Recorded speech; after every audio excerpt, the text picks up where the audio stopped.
আচ্ছা, কখনো ক্যামেরার ভিউ ফাইন্ডার বা ধরুন ঘরের জানলার কথা ভাবলে মনে হয় না বাইরের এত বড় জগতের শুধু একটা ছোট্ট অংশই আমরা দেখতে পাই?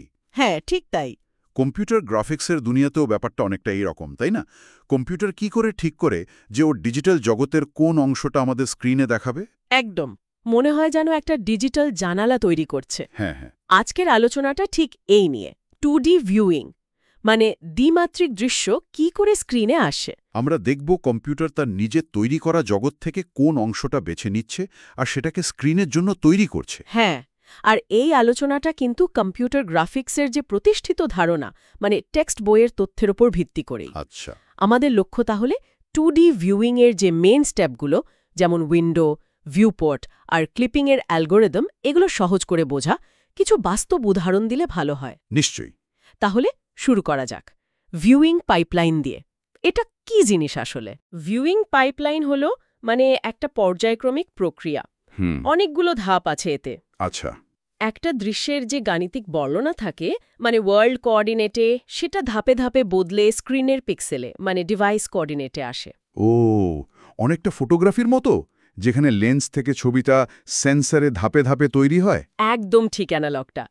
ডেটা যেন একটা কনভেয়ার বেল্টে করে বিভিন্ন ধাপ পেরিয়ে ফাইনাল ছবিতে পৌঁছাচ্ছে। তো এই পুরো যাত্রার মূল পর্যায় বা ধাপগুলো কি?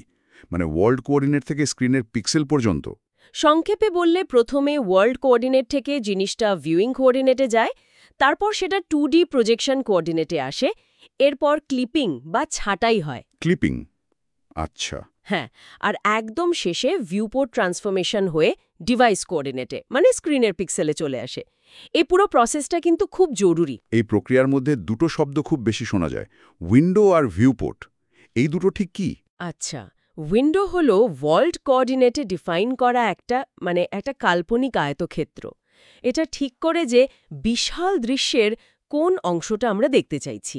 আচ্ছা, মানে কোনটা দেখব সেটা ঠিক করছে। হ্যাঁ, আর ভিউপোর্ট হলো আমাদের কম্পিউটার স্ক্রিনের সেই নির্দিষ্ট জায়গাটা যেখানে ওই উইন্ডোতে ধরা পড়া দৃশ্যটা দেখাবে।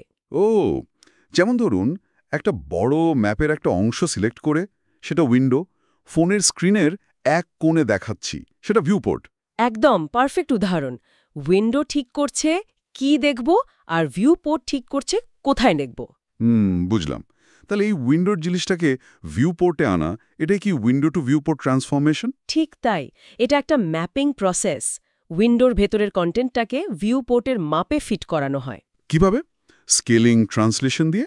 হ্যাঁ, মূলত স্কেলিং মানে ছোট বড় করা, আর ট্রান্সলেশন মানে জায়গা বদলানো, এই দুটো দিয়েই। এখানে সবচেয়ে জরুরি হলো অবজেক্টগুলোর আপেক্ষিক অবস্থান আর অ্যাসপেক্ট রেশিও, মানে অনুপাতটা ঠিক রাখা। হ্যাঁ, তা না হলে তো ছবিটা বেঁকে যাবে, ডিস্টর্টেড লাগবে। একদম। বৃত্ত হয়তো ডিমের মতো দেখতে লাগবে। তাহলে বলুন তো, অ্যাসপেক্ট রেশিও ঠিক রাখাটা কেন জরুরি? ঠিক। এরপর আসছে ক্লিপিং। নাম শুনেই মনে হচ্ছে ছেঁটে ফেলা কিছু একটা। হ্যাঁ হ্যাঁ, ঠিক ধরেছেন। ক্লিপিং মানে উইন্ডোর সীমানার বাইরে যা কিছু আছে সব বাদ। মানে যা দেখা যাবে না তা প্রসেস করার দরকার নেই। একদম। কম্পিউটারের রিসোর্স বাঁচানোই এর মূল উদ্দেশ্য। ঠিক যেন কাঁচি দিয়ে ছবির বাড়তি অংশ কেটে ফেলছি। তাহলে ক্লিপিংয়ের মূল কাজটা কি দাঁড়াচ্ছে? লাইন ক্লিপিংয়ের জন্য কোহেন-সাথারল্যান্ড অ্যালগোরিদমটা তো খুব শোনা যায়, তাই না? এটা কিভাবে কাজ করে? হ্যাঁ, কোহেন-সাথারল্যান্ড বেশ মজার একটা পদ্ধতি। এটা পুরো স্পেসটাকে উইন্ডোকে কেন্দ্র করে 9টা অঞ্চলে ভাগ করে ফেলে। 9টা অঞ্চল?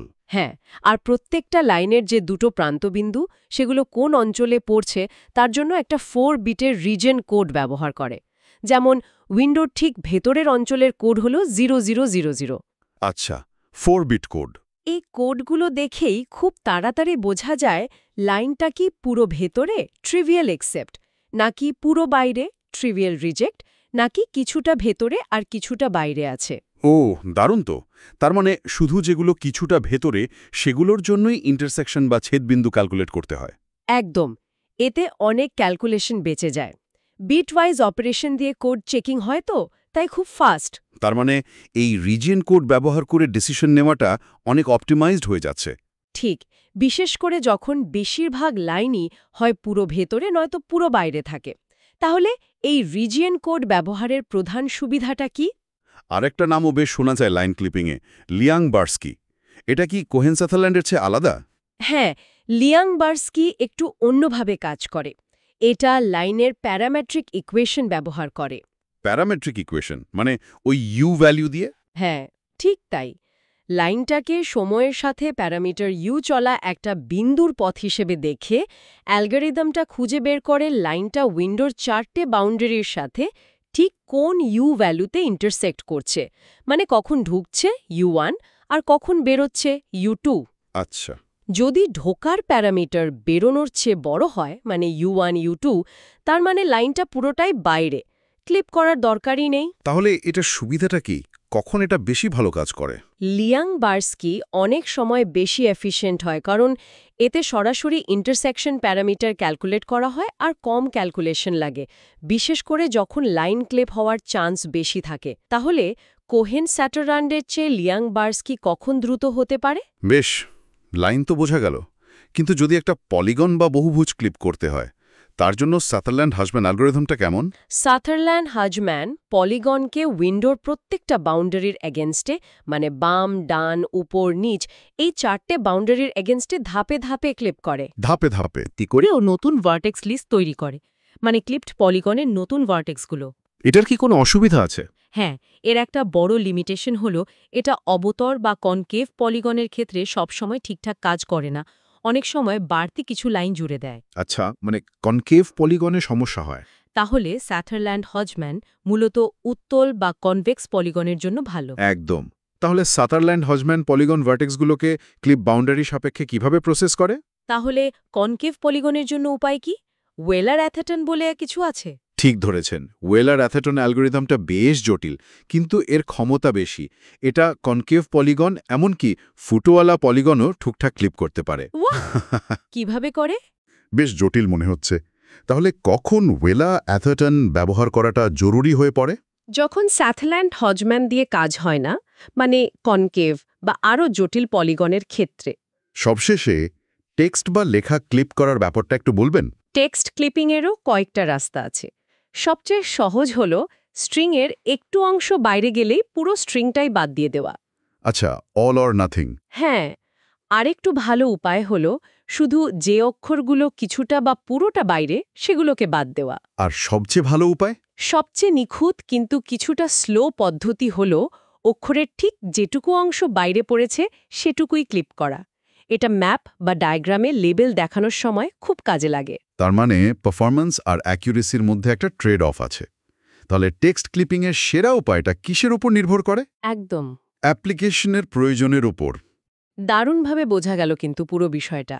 মানে আমরা দেখলাম কিভাবে কম্পিউটার গ্রাফিক্সে একটা বিশাল সিন থেকে দরকারি অংশ, মানে উইন্ডো, বেছে নেওয়া হয়। হ্যাঁ, তারপর সেটাকে স্ক্রিনের নির্দিষ্ট জায়গায়, মানে ভিউ পোর্টে দেখানোর জন্য তৈরি করা হয়। ঠিক। আর অপ্রয়োজনীয় অংশ ছেঁটে ফেলার জন্য, মানে ক্লিপিংয়ের জন্য কত রকমের অ্যালগরিদম ব্যবহার করা হয়। একদম। আর এই 2D ভিউইং বা ক্লিপিং কিন্তু শুধু থিওরি নয়, আজকের সফটওয়্যার ওয়ার্ল্ডের একেবারে গোড়ার কথা। ঠিক।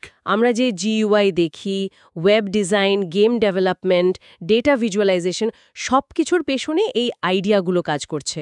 এই বেসিক কনসেপ্টগুলো ভালো করে বুঝলে ভবিষ্যতের টেকনোলজির যে ভিজুয়াল দিকগুলো, সেগুলো নিয়ে কাজ করার কনফিডেন্স বাড়ে, নতুন কিছু বানানোর ইচ্ছে জাগে। সত্যিই তাই।